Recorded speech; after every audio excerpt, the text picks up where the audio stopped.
Russia is increasingly using guided bombs against Ukraine. Border areas are threatened, and the parts of Ukraine that border occupied territories.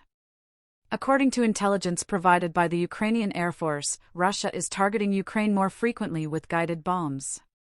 Up to 20 guided bomb hits per day have been recorded along the whole front line in recent weeks, compared to the Russian Air Force's previous infrequent deployment of such weapons. According to Ukrainian authorities, the southern city of Kherson and the areas of the nation that border Belarus and Russia are particularly hard hit. According to Yuri Ihnat, a spokesman for the Ukrainian Air Force, the Russians are dropping more and more of these bombs because they are running out of missiles, very few are left, so they have switched to cheap aerial bombs.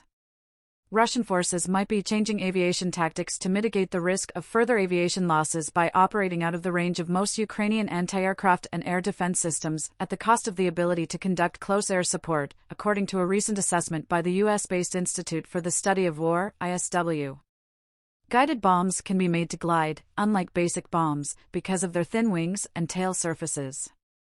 The bombs can impact targets far from where they are dropped, which on one hand makes for precision targeting but on the other, enables for far-off targets to be targeted. According to military analysts from Ukraine, Russia presently has two different types of guided bombs. Although they have had the contemporary, satellite-guided UPAB-1500B for only a short time, specialists informed DW that due to their extraordinarily expensive production costs, such bombs are only occasionally utilized. The Russian army primarily employs unguided, 500, 1,100 pounds, 1,000, or 1,500 kilogram bombs from the Soviet era in Ukraine. These bombs are older than the country. The high-explosive FAB-type bombs have been upgraded to a high-precision weapon by adding wings and a satellite control system. The changeover is quick and inexpensive, according to Oleg Katkov, editor-in-chief of the Ukrainian Defense Express trade publication. You can quickly produce such modules for these bombs, many of which are still in stock, confirms Alexander Kovalenko, a military expert at Ukraine's Center for Military and Political Research. These guided bombs are far inferior to modern systems, but Russia can still use them to attack Ukraine for a long time, he added. A month after the massive assault started, Russia stopped flying over areas in Ukrainian control, according to Yuri Ihnat. However, they can bomb Ukrainian territory from their own airspace or from the airspace of Russian-occupied territories thanks to the glide bombs range. Ihnat asserts that Russian planes are capable of dropping these guided bombs 50 to 70 kilometers, 31 to 43 miles, into area that is under Ukrainian control, adding that the range is based on the aircraft's height and speed. They don't fly close to the border itself because they know they can be shot down. The higher an aircraft climbs, the better it is detected by our radar stations, a spokesman for the Ukrainian Air Force said.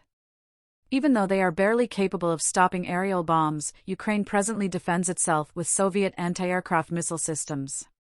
Ihnat explains that usually doesn't work with a bomb, adding that the anti-aircraft missile does not hit the object itself, but explodes next to it and pierces it with splinters. He contends that Ukraine needs cutting-edge air defense systems like the Patriot, which has just arrived from the US, the Netherlands, and Germany, to eliminate guided bombs. But according to experts, there aren't enough air defense systems to protect both the borders with Russia and Belarus and the entire front line. Additionally, they contend that placing children close to the front line is dangerous.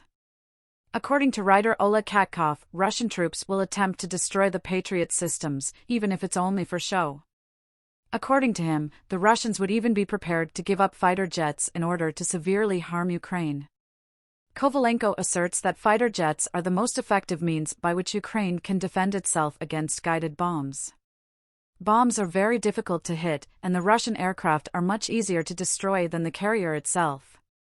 However, Ukraine lacks air-to-air missiles with the necessary range to engage aircraft flying over Russian-controlled territory.